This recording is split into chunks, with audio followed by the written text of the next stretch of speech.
Hi, everyone. So, with me right now is John Haricharan. Hi, John. How are you? Great to be here, Vishen. How are you? I'm doing great. John, where are you right now? I'm in Atlanta, Georgia, in the United States. I see, and I understand there's a big thunderstorm happening there at this time. Yes, yes. It'll get better in a short while. They say in Atlanta, if you don't like the weather, just wait a few minutes. Well, John, we just some backstory for everyone from my program that's listening. So I've heard about John for many years now. I've been following some of his work online, but I actually met John about 2 weeks ago for the first time. We met in person. It was at an event in New Orleans, and it was an event on business. The creator of the event, Yannick Silva, who organized it, had been also following John's work, was so impressed with John, he asked John to come on stage and teach one of John's techniques, a really beautiful, powerful technique called the power pause. I'm a big fan of this technique. John had shared it with me, and he shared it with thousands of people online, maybe tens of thousands or hundreds of thousands. And the subject of this particular call is on John's power pause technique. So, John, since you're the expert in this, I know how wonderful it is, but you're the expert. Love to give you the stage and have you teach us how to apply the power pause in our lives. And also tell us about how you stumbled upon it and what some of its uses and applications might be. Thank you, Vishen. I always like to talk about this topic because it's something that has been with me forever and ever, meaning as long as I can remember. The power pause is a very simple procedure to solve any, or maybe I should clarify that, almost any problem in a life, anybody's Mm-hmm. life. It is powerful, but because it's so simple, most people think it can't work. Just like we're not aware of the law of gravity, but without that, nothing happens here. We'd all be all over the place. So the power pause is instead of all those complex things and studying, sitting under a tree with your legs crossed and doing yoga all day, all night, or learning everything possible, you come up with problems. There are three Mm-hmm. problems I discovered years ago. Not discovered, rediscovered, because we always have them. First problem is, well, not in any special order, but money, health, relationships. Any problem we have would fit under one or a combination of these three. That's very, And very, very true. Now that I think about it, I'm going through all the problems I've had in the last 1 year, and it's always money, health, or relationships. now it's exciting to bring it down to that simplicity because we always feel we have so many problems. A good part of my life has been spent lecturing all over the world. Didn't get to your spot on Earth yet, Vision, but I was close. I spoke in Cambodia. I spoke in Thailand, South Korea. Heavens forbid, North. Haven't done that, Mm-hmm. but all over. And what I try to do is say, look, three problems: money, health, relationship. Any problem you have, anyone would be under one of these or a combination of. Now, I have talked to some of what we call the masters of the Far East, do some of them. I've been with some people who deal in this area, like Deepak Chopra, Richard Bach, and others. And some of them are very simple. Others try to explain in a scientific language certain things. Now, I'm a scientist. That's what I was trained to be. But I found that we cannot explain everything scientifically. Uh, do you think that the airplane existed 2,000 years ago or 10,000? Most people have said, no, we just discovered that in the past century. However, there have been legends of that airplanes, especially in the Indian legends, flying machines. Do you think cameras existed? They always did in some place in our minds or in the universe. And I'm thinking to myself, somebody, a great mathematician, once said, God is simple, all else is complex. So one of the things I tried to do was to get things down to simple terms. I was tired of my friends and everybody else telling me, well, you've got to do this way, and the other way. And I'm saying most of the people on earth will never be able to do that. So many, many years ago, I started teaching a simple system. Now, you might say, where did I find it? I don't know where I found it, but I could tell you this. I didn't wake up one morning and there it was on a manuscript under my pillow. Like a lot of people say they got the truth. Actually, we don't even know what the truth is. We know what facts are. Truth is absolute, facts are relative. And so it came to me that there's got to be a simpler way, a much simpler way to solving what we call problems. And thus started the Power Pause. I combined or condensed all I ever knew in the spiritual, practical, scientific fields into three things: money, health, relationship, and develop a way, a simple way to solving any of these problems. And I will go through that very quickly if you want, Vishen, if, unless you prefer to ask me anything else before we get to that part. Well, let's talk about the power pause first and how people can apply it in their lives. I'd love to know from your experience how you discovered it, how you refined it, so we understand where this technique came from, and then I'd like to ask you a couple of questions on behalf of Okay. my group. Okay. It came from, let's say, the universe. Now, I speak funny about those things. It was like I was thinking, why is it so complex? Einstein once said that everything should be made as simple as possible and not one bit simpler. And I thought that was so funny, but it's so true. As a scientist, a chemist, I remember that one of the most interesting atoms is one of the simplest, the hydrogen atom, one electron. The universe, one universe. If there are many of them, you put them all together, they'd be one. So, how did I find this out? Well, I was born in a little village of Indian parents in Guyana, South America. And so I was able to walk in the fields and the jungles and go to the ocean as often as possible, whenever. And I'd sit and I'd listen. And in between the sounds of the jungles and the ocean, there was another voice. But it wasn't a voice like we're hearing talking to each other right now. It was a voice within me that says, have you tried this? What about doing that? And years later, I was to use that voice to make it very profitable for me. Also, make it a success in my life. In college, I started knowing the answers to the questions they were going to ask in exams, and so getting A's.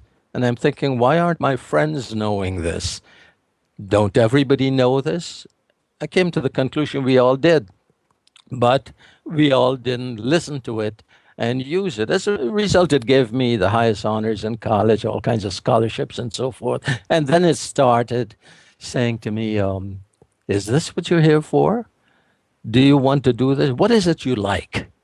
I said, I like whatever it is I like. But I started saying, if I could teach this, if I could bottle it, it'd be great. But first, I have to make sure I know how to use it. So, So, John, how if do, I can interrupt yeah, there, so it sounds like what you were talking about is intuition. You went through moments of intuitive impulses when you were a kid, and absolutely. it helped you Yes, in school, and the power pause came to you as an intuitive impulse as well. absolutely. That's how it came. It said, get quiet. Don't look at your problems. This is basically the power pause. Disconnect. Disconnect from your problems. Now, yeah, that's nice. How do I disconnect from my problems? I mean, here I am in, let's say, on one of my trips to Africa.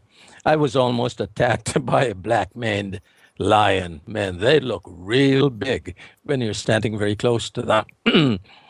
And in that moment flashed through my mind the feeling that this is all an illusion. This is all imagination. Now we're facing a black maned lion and saying to yourself, I'm just imagining this. It's like being nuts. They should haul you away and put you in the home for the mentally bewildered in Massachusetts or someplace. But in that blink of an eye, it cleared the picture. The lion seemed to freeze where it was, and so was I. I froze out of fear, but I still thought this is like a dream. This is illusion. It won't happen. It can't happen. And in that split second, the lion turned around and walked away. Of course, here's the situation that always puzzles me. After it's done, we say to ourselves, okay, we're all brilliant at this. No, not possible. I just imagine it. Maybe it didn't even happen. Maybe the lion heard somebody coming or a bigger lion and went away. But what I know is this: I wasn't eaten by a lion, or else I wouldn't be here speaking with you. Lots of situations like that in my life. In India, over almost run over by elephants. In Somalia, almost attacked by natives with spears. And by the way, their spears are modern. They have stainless steel tips. You seem to get And into a lot of trouble, John. You I might want to know, do something about that. but it's fun. It's a glorious adventure because you know you cannot be hurt. And Right. once you have that, and you know that we didn't just appear in this sphere, this earth, all of a sudden, at the age of 0 and 1 minute, and at the end of this ride, will disappear. No, then what a waste of time and space. So out of all those experiences and thinking and feeling came the thought, well, first thing, what do you do in the power pause? You break focus. How do you break focus? I mean, you're faced by a lion or natives or elephants or almost drowning at Jones Beach in New York. How do you disconnect in the middle of all that?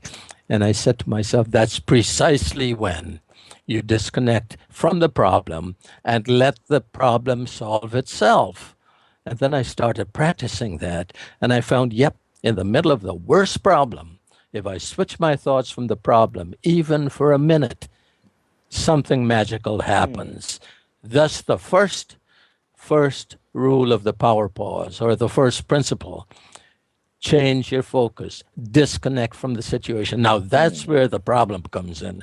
How do you disconnect in the middle of all this nonsense, all these things going around you? And then I realized, yeah, there's a way. If I try to do that for half an hour, I couldn't.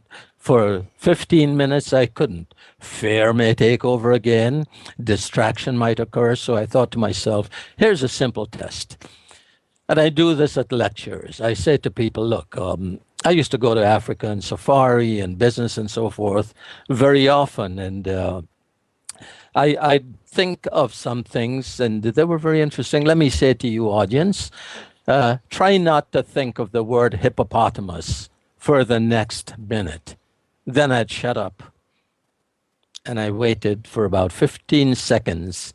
And then I said, okay, let me tell you something. Hippopotamus is interesting, but the reason I picked that word is in my trips to Africa, I'd look at the scenery. I'd go on safari, and there was one time I looked at the lions and the Serengeti plains, and I was doing. As I am talking, I stop, give them another minute. I said, "Are you still thinking of hippopotamus?" And the answer was no. So what were you thinking of? Lions, the plains, safari. I said, darn it. That's it. See, you can distract yourself from the thing that's bothering you. It's not that you're going to be crazy and say, I'll never ever think of this. You will. But for 3 minutes, you're doing this exercise. That's all it takes. 3 steps, 3 minutes. First is to disconnect. Even if you want to sit under a tree, listen to the birds. Now, how many of us can go sit under a tree in the middle of a city or wherever? So what you do, how about this? Imagine you're sitting under a tree, because I think this thing, imagination, is so powerful. Again, Einstein, one of the guys I really admired, talked about it. He says it's more powerful than most anything. That sound you're hearing there is a little clock I have that always makes it sound that way. Anyway, imagination. Just imagine you're at your desk, you're in front of your computer. Just, you could close your eyes if you want for a minute or so and think of the clouds. Think of the sky. Think of a set of geese flying across. Think of a bird singing, or whatever makes it interesting for you. And in that 1 minute you do that, since it's a 3-minute exercise, you have broken focus with the problem. The next part of it, which follows immediately, is this: feel how you would feel. Notice I didn't say think how you would think or think how you would feel. Feel how you would feel if the thing you really wanted to have happen happened. Now, our scientists are saying these days that the most respectable scientist doesn't refer to time as separate from space these days. For many, many years, they've been talking of space-time or time-space. So we don't know what comes first, the answer or the problem or the answer, or if it's a total existing all at one time. If this is the case, and I'm feeling how I would feel if the thing I wanted to have happen happened, I'm now compressing time or expanding time, and I'm saying to myself, let's take a problem that has to do, and I think a common one with most people, is money. I found lots of them with relationships and lots of health problems, and I've experienced them all. Let's take money, for example. And I'm sitting there, I'm reading the power pause, I'm saying, this thing has got to work. And I'll give you an example of how that worked brilliantly for a guy that saved his entire business. And I'm saying, what am I going to do about this bill? What am I going to do about that? John, just so you don't leave us hanging. So the first step is you pause. The second step is you visualize the solution. Not quite. The second step is you go into feelings. How do I feel if the thing I really wanted to have happen happened? You don't even think about the solution. Actually, in a universe like this, the solution is none of your business. I see. So or you mine. think about, okay, so let's and then I understand there's a third step as well. But before you go into this example, could you maybe explain, give us an idea of what that third step is? Very simple. Just like you broke focus, you feel how you'd feel if the thing you wanted to have happen happened. The third step is you stop and say, thank you. Now you might say, who do you say thank you to? Well, I don't care. The universe doesn't care. If some of you who are listening think you're thanking God, that's great. But I don't think God or the universe or anybody gets of that stature will become annoyed or feel bad. Oh my gosh, John did not say thank you for his meal this morning. Imagine a very powerful being, let's call it the universe or God or the infinite, is sitting there and saying, my feelings are hurt. John didn't thank me. So you don't say thank you because God or the universe want you to say thank you. You say thank you because you need to do it, because at that point you have ended the thing. I see. Okay, so you cannot continue going too long, or else those worry thoughts about the money are coming back to you. So let's pick a problem, right? And let's see how this would work for a problem. I'm going to pick a problem that almost everyone who's listening has had at some point in their lives, or they know someone who has this problem. And the problem is a relationship breakup. So let's say you just went through a divorce, or you and your significant other, boyfriend or girlfriend, just separated, and you're feeling that pain of lost love. All of us have been there at some point in our lives. How would you apply the power pause in this situation? You said all problems are primarily health, wealth, or relationships. So let's look at relationship first. Okay. Yeah, I like that because I myself have explained. I mean, I used to fall in love all the time and lose them. Thank goodness. It was fun. But it is also very painful if you're going through one of these things. And the first thing to do is to realize the realization that this sucks, this stinks. And you have to get to the point where you start breaking focus. Now, the most important, not to judge what the outcome should be, not to even think what you would want to have happen, just to feel what would happen. You don't even have to pick the solution. Oh, I'm going to die if I don't get back with this person. This is going to happen. My whole world is ended. Yeah, there'll be some of that, and you'd be totally unreasonable unreasonable or unnatural. It'll be unnatural not to feel pain and all kinds of emotions. So the first thing you have to, now we're going to apply the power pause. We're going to get to a point where we can sit down quietly and say to yourself, have a talk, dialogue with yourself. The reason you do that is because you're not going to have it with anybody else. You have to talk to the most important person in your life.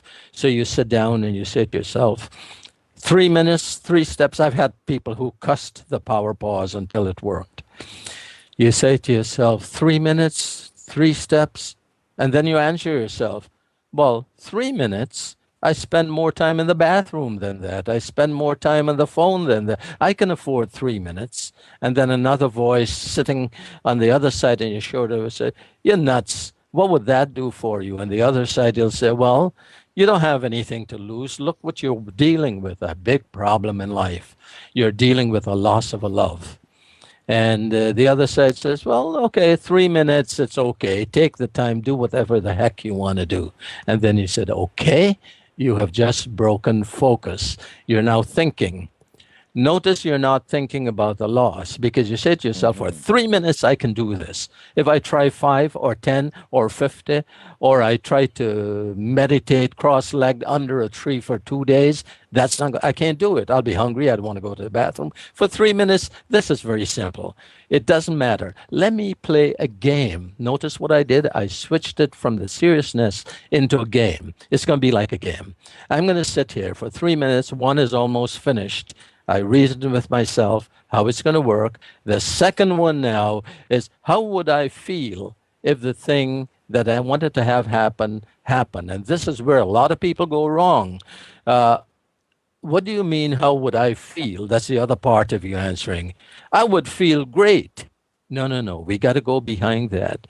Define that. See yourself doing. This is where you bring in a little bit of visualization to help you with the feeling tones. For some reason or the other, the subconscious reacts much more quickly to feelings than it does to just quote unquote thinkings or talkings. So if you can feel how you would feel, now assume, okay, you're going into the future or into imagination. Assume, what would it be like? Ask yourself, what would it be like if my love comes back to me? Or if we get back together? Or if totally Miss Universe comes in and I like her better than I did my wife or love or a girlfriend? And you start thinking Miss Universe or somebody else, still not the spot where you want to stop. But how would I feel if the love of my life is here, whether it's the one you just had or another one? You will feel a feeling of calm. You will have an internal feeling of joy. You will have an internal feeling of peace. Then the voice will come back to you and say, in the middle of this, you're thinking about joy and peace. Look at the problem you got. And you say to it again, I only asked for 3 minutes, not for 3 hours. So for 3 minutes, I can do whatever I want.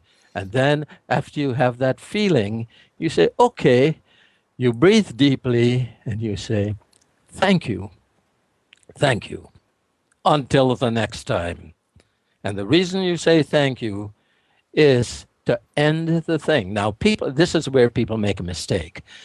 Next day, they look back and say, did I get a phone call from this person? Is she going to call? Is she going to come visit me? No.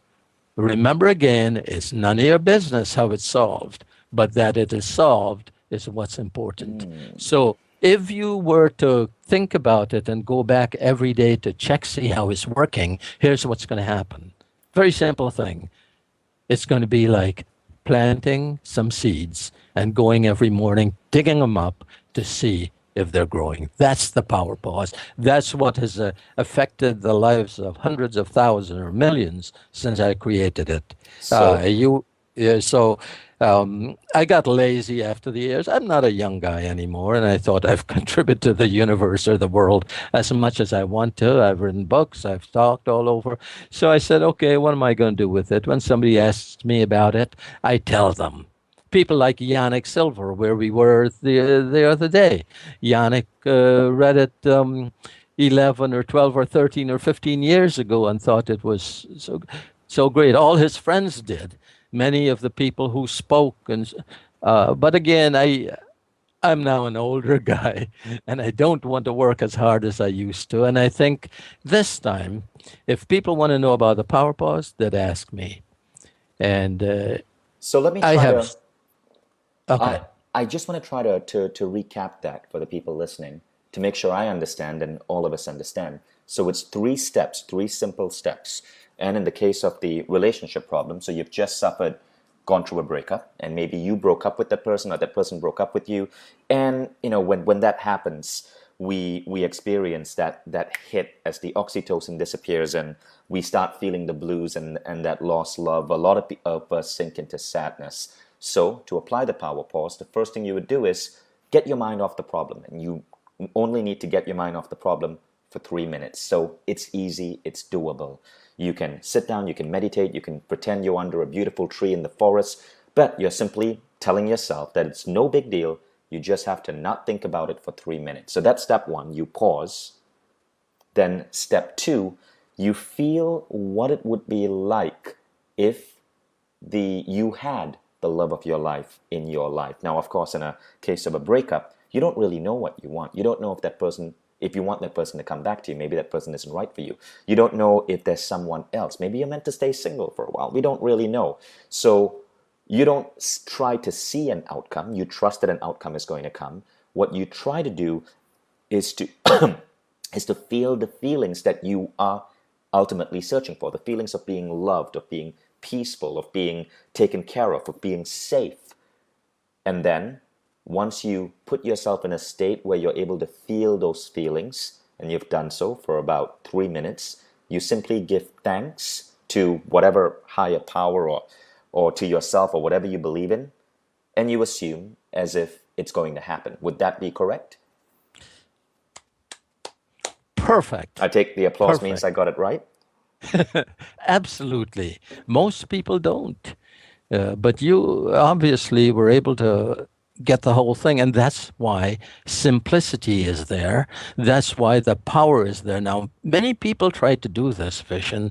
They try to figure how it's going to work. Now, when I'm flying across the ocean, if I try to figure how the plane works and is it safe, I will scare myself to death because there are miles of wires running all over. There are all kinds of stuff. And how could this heavy thing fly miles over the ocean? So if we try to figure it out, we're going to scare ourselves or we're going to put all kinds of blocks in front of it. The thing is to fly free like an eagle, a seagull. By the way, one of my friends wrote a book about seagull, a guy called Richard Bach. Yeah, Jonathan He, Livingston Seagull. I'm a big fan of yeah. that book.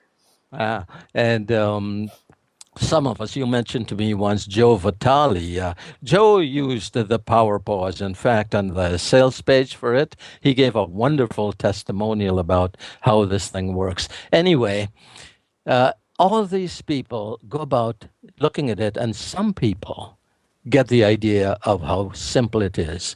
All you got to do is practice it, and if you feel like you're crazy when you're doing it, say, okay, for 3 minutes I'll be crazy. My goodness, we got 24 hours a day, so 3 minutes, big deal.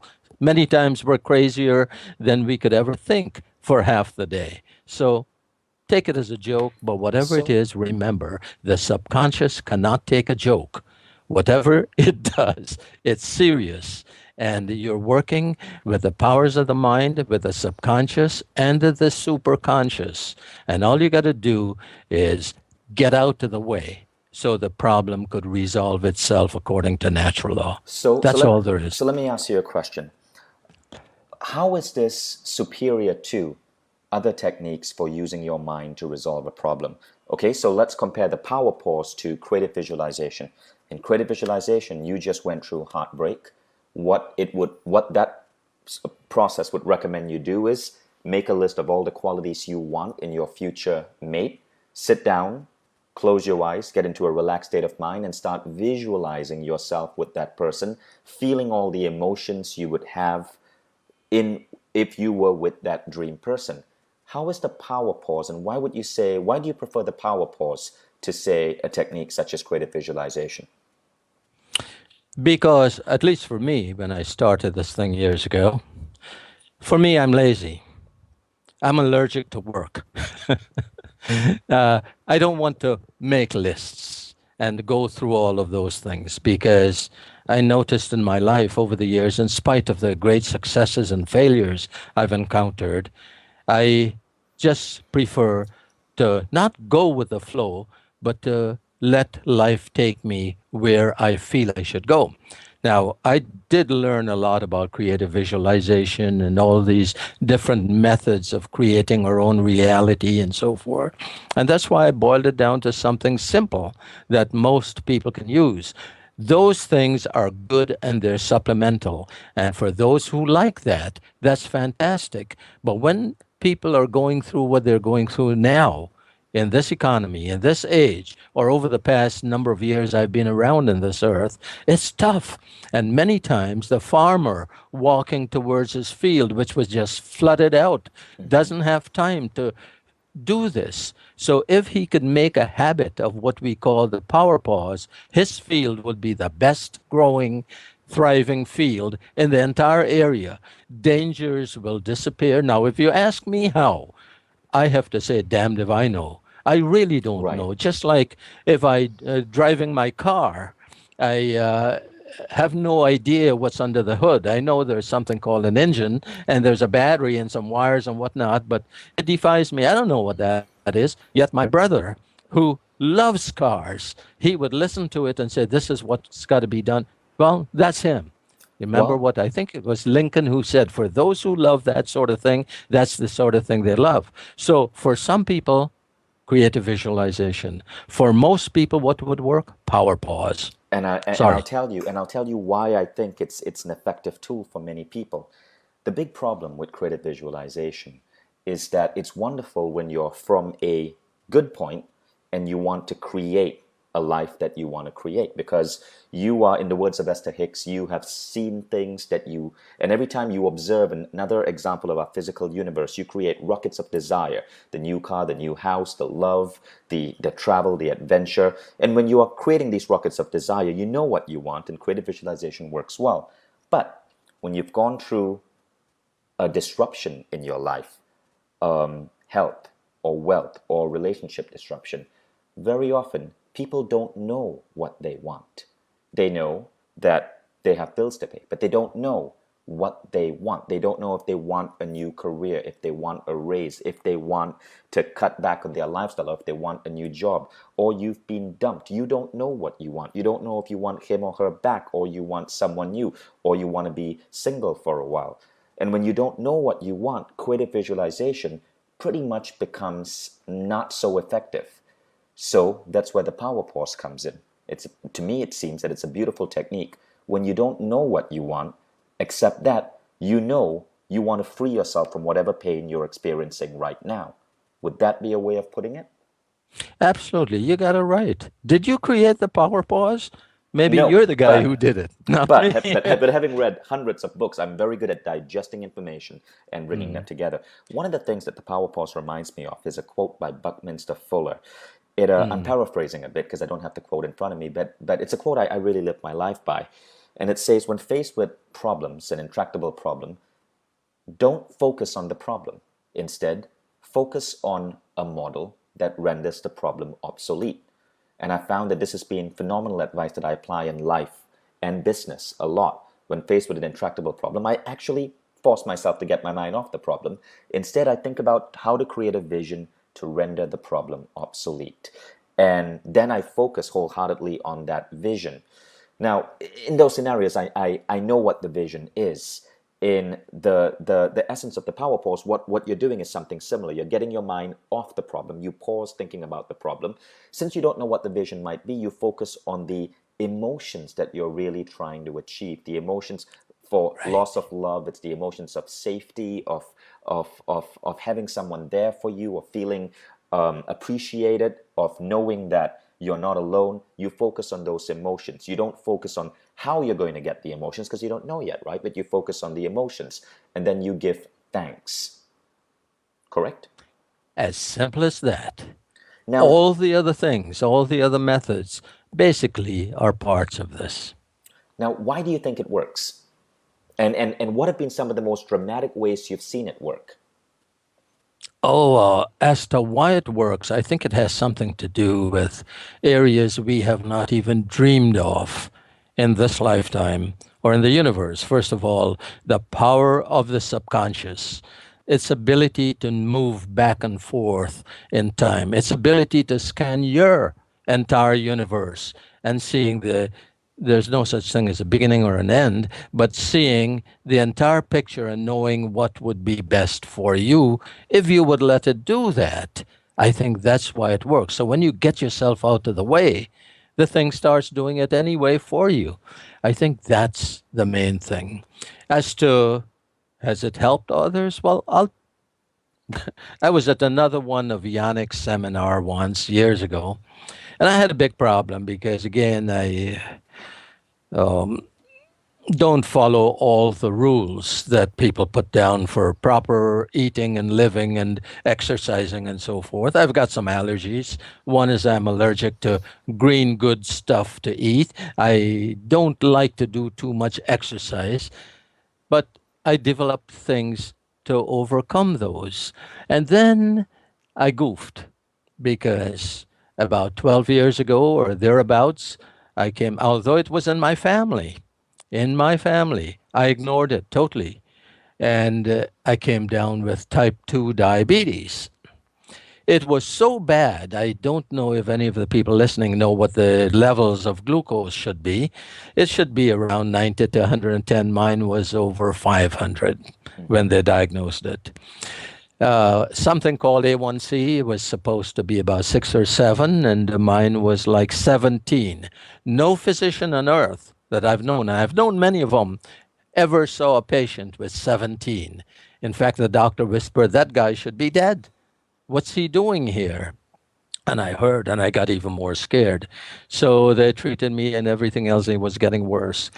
Now, Anita, who worked with me, has worked with me for 30 something years, used to say to me, John, I think this thing can get better. Read your Power Pause book. And I kept thinking, what? Just like being a human being, reading my book? Look at me. That's a lot of nonsense. I'm not going to read any book. But she kept persisting. And for a few weeks before leaving the office, she says, if you have a chance, read the Power Pause. Finally, I decided I was going to do that one weekend. Not because at that point I thought Power Pause, it's going to help. I was in so much pain, and I thought I was going to be taken away from this world. But I said, I'm going to do one thing so that she stops telling me that. I am going to sit down and read the Power Pause again so that when she comes in on Monday, I'll say, look, okay, I read it. Don't bug me anymore. As I started reading that Friday night, it's so vivid. I said, damn, this is good. And before you know it, I had finished it. And I said, why don't I try my own message? And I started. I was on about 12 or 11 or 10 or 15 prescriptions. I have no idea. And one by one, they started falling away. Another thing happened. I was walking for a cane. With a cane. I could hardly see. I had almost lost my sight. I couldn't drive any longer. I noticed within a week, without thinking about it, I didn't pick up the cane again. My eyesight returned. And then within a short while, I was called for a lecture to Budapest in Hungary. Thought I'd never lecture again in my traveling the world. And I was able to go all the way to Hungary. And I said, that's the power of the Power Pause. And John, it's funny, right? How sometimes we can't take our own advice. I've seen this with so many experts in the field. Now, my question to you, though, is what exactly did you do? Because it sounds that you were seriously ill. Can you tell us how that 3-minute Power Pause session worked for you in the case of overcoming the symptoms of diabetes? Yeah, first thing I had what they called peripheral neuropathy, whatever that was. But it was very painful. You touch any part of the skin and it was like fire. And I'm looking at all these pills and I'm saying, okay, I just reread the Power Pause and it was good. I'm convinced it was good. I'd feel like I deceived the world if I put this thing out there and it didn't work. And if I don't believe in my own product and what I created, nobody else is. So maybe, again, this is a universal principle. Maybe it was meant for me to test it and say, look, this thing saved my life. I don't know, but the pain was so bad. I said, but I'm going to try it. First thing, maybe I won't be able to do all three at the same time, but I'll start by trying to break focus. And how did I break focus? I went to the back of my house. I looked at the trees. I felt the pain. And I said, if I can't do this for 3 minutes or 2 minutes or 1 minute, at least I can do it for 10 seconds. And I did. But the next time it was 20 seconds. And the third time it was 30 and 40 and 50 and 60. And then I said, break second. It became, notice what I did, a habit. It became a habit of breaking focus. And then I said, ooh, okay, I'm facing all kinds of things. This pain is bad. How can I imagine what it'll feel like without pain? I said, for 10 seconds, notice how I broke it down. I will not think of this pain. I will feel what I do. And then I tried it a few more times. And finally, I said, without pain, I'll go to the beach. I'll go for a long walk. I'll be able to drive again. I didn't realize it was such joy driving. I didn't realize it was such joy seeing. I'd be able to see properly again. Oh, I can almost see the bird and the tree over there. Huh, last week I couldn't. See what I'm doing to myself? Tremendous amount of self-talk. John 1 talking to John 2, and they're having a battle. John 1, I overcame that. And gradually, the prescriptions fell from 10 to 9 to 8 to 7 to 6 to 5 and down. Gradually, the vision came back, put away the cane, drove wherever I wanted, and have been doing a lot of things. Oh, every once in a while I screw up. How many times a day were you doing it? How many times a day were you doing this 3-minute power pause when you were I faced with did that it, situation? yeah. I did it about 4 or 5 times a day, but I knew that two times were very important. Immediately in getting up in the morning, because that's when the mind is still sort of semi-asleep, and the alpha waves are more predominant. So it will take that in as it's actually happening. So, So that and last time before falling asleep so at again, night. to recap applications for the power pause, this beautiful system when you're facing a health problem, you get yourself off the pain, off that particular health situation for just a few minutes, 3 minutes, or if it's unreasonable pain, 10 seconds is enough, but you will work that up from 10 to Absolutely. 20 to 30. Okay, that's the first step, the pause, beautifully simple. The second step, you think about how you want to feel. So in your case, what was that for you? How was it that you wanted to feel? Was that what you focused on? Yes, I wanted to feel what it'll be like if I were traveling again throughout the world, I see. lecturing to different people, places. I even saw myself on my lecture in Cambodia, where I'm talking to this whole group of people through an interpreter, and the look in their eyes. I So could see that. I noticed It something there. It's in that second step, you weren't focusing on how would I feel if I was off this disease, or would I feel if I could see again, or how would I feel if my skin didn't have that burning sensation every time it touched something. You were focusing on the end goal. How would I feel if I was lecturing in Cambodia? Yep, absolutely. Because my belief is this, that how to take care of those problems, they're none of my problem. All I got to do is choose. The universe says, hey, Right. John, what do you want? Okay, it's yours. But then we get so scared and we say, oh, no, I don't deserve that. And My then parents didn't love me. My friends, and on and on. and See? then and then you give thanks. And who are you giving thanks to in your case, if you can share? In my case, it's a very private internal thing. I feel that there is a mighty power that created we can call it the infinite is if we want, or the universe or God. And I feel that that presence isn't far away. It's right here. It's in me. And so I get quiet and I say, thank you. Thank you. That's what I give thanks to. Not because, again, this presence or this power needs my thank you, it just gives me a feeling of calm as I leave the process to do it again a few hours later if I need to. Oh, beautiful, John. We're learning a lot here. Now, the third scenario, we've talked about relationships, we've talked about health. Can you tell us about a situation in the third scenario where someone has used the power pause for money? Maybe one of your students, maybe you could share a story that has been shared with you. Okay, I will tell you one, but I could not mention his name. Okay. It's a guy who knew Joe Vitale, and you know Joe's been over the whole thing. Joe's the author of a wonderful book called Spiritual Marketing about There's a how, whole bunch of book, The yeah, Attractor Factor. multiple books. One of my favorite is Yeah. Spiritual Marketing, and it's about how the best way to make money is to give away 10% of your income. So I love that book. But please continue. Yeah, this guy, the businessman, called Joe and said, here's the problem I have. I need to raise, in those days, he was just starting, about $100,000, or else I lose my entire business. And Joe told him, you ought to check out John Harry Turan and see what he is saying about this. And maybe you want to grab his power pause and try that. You have nothing to lose. And a week later, I got a call from this guy. And he said, thank you. I'm glad Joe told me to get your stuff. Thank you, John. I needed $100,000, and the minute before I thought everything was going to blow up, I got 104,000. Now, to me, that was interesting, and I thought, man, I should tell these guys to send me half of what they get.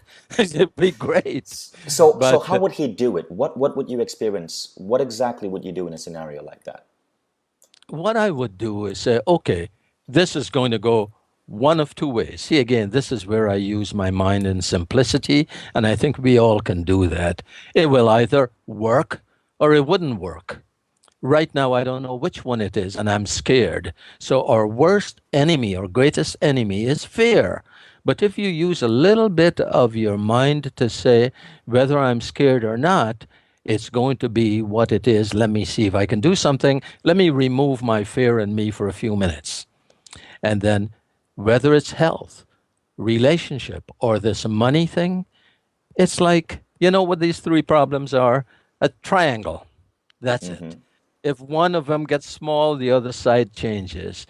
And whichever one you have, that's the worst problem you're facing. The other two are easier. Some idiots like me chose all three at one time, maybe because of the power pause. I want to see if it worked. But what you do, you just get quiet about it. And exactly how I told you about health, how you get rid of it, let it be. 3 minutes. If you can do the 3 minutes, you have conquered the world.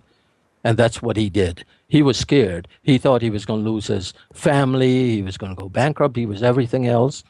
And I see him today, and he's a great guy still. So But what he that's would how. do, so just to break it down into a system, a replicable system, what he would do is he would take his mind off his need for 100,000 and the consequences of what might happen if he couldn't come up with the money.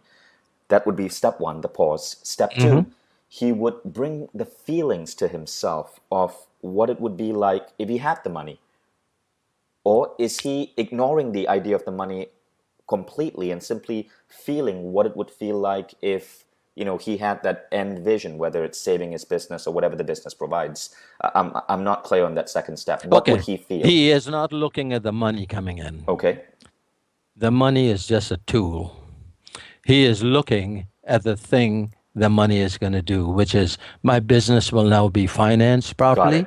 I will be able to expand. Oh, and if I expand, I'll try to find a guy like Vishen.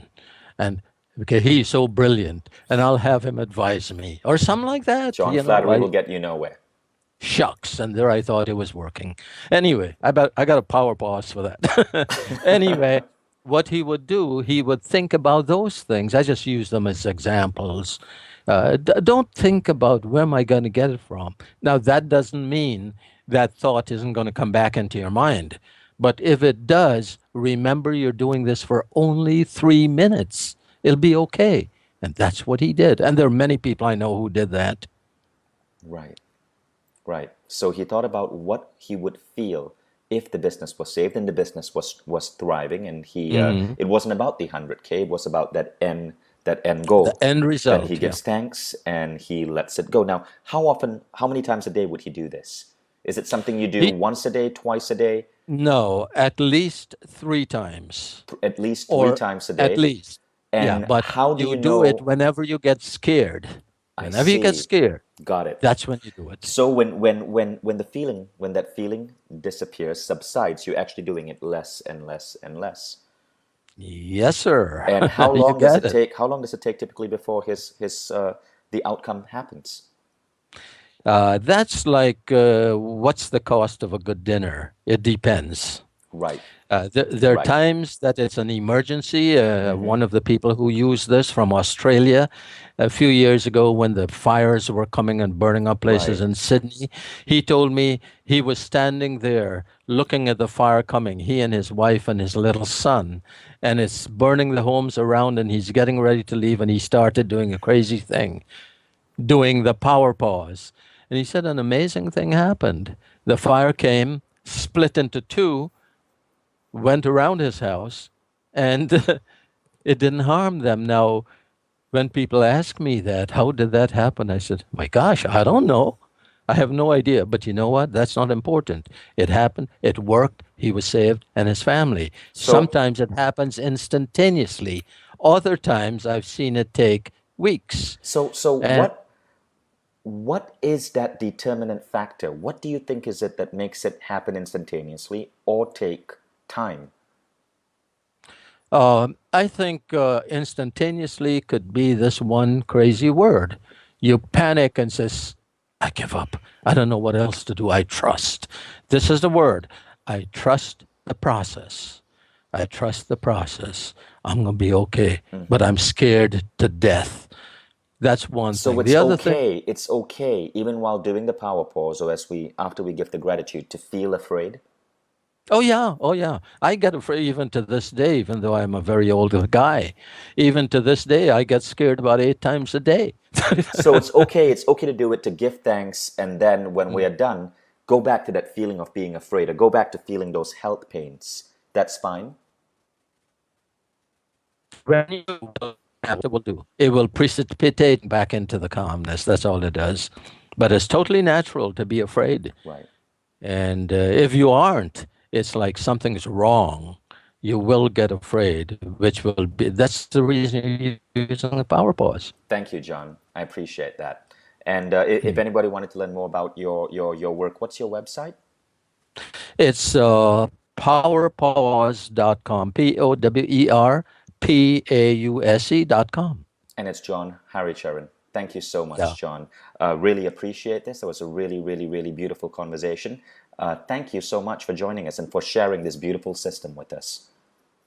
It's my pleasure. It's always great talking with you, and this was fantastic. It's a wonderful way to start my day because it reminds me of the power pause. So after we hang up, I'll go do one of them right away. Beautiful. Thank you. And thank you all for listening.